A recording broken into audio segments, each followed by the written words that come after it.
So let's talk AI in 2026. What does it actually mean for your business? You know those tools that just gave us a helping hand? They're becoming way more powerful. AI isn't just assisting anymore. It's now managing entire workflows, all on its own. Which, of course, raises the big question. If AI is the new manager, who's managing it? We're shifting from AI that just follows orders to AI that basically owns the entire mission. These autonomous agents can juggle tasks, pull data, and work across all kinds of different services.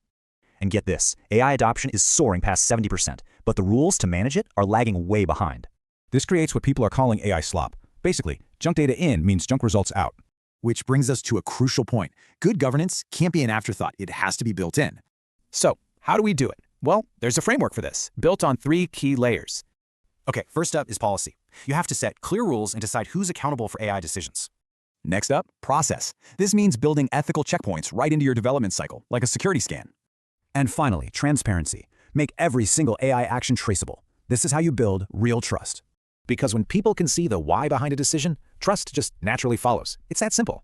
And look, this isn't just good advice anymore. It's becoming law. The EU's AI Act is setting the stage. It's a real patchwork out there. Everyone from the US to China is tackling this very differently. But here's the kicker. This isn't just about avoiding risk. Nearly 60% of execs say it actually boosts ROI.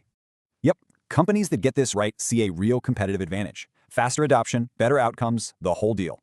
So you have to ask yourself, is governance just a chore for your team, or is it your secret weapon?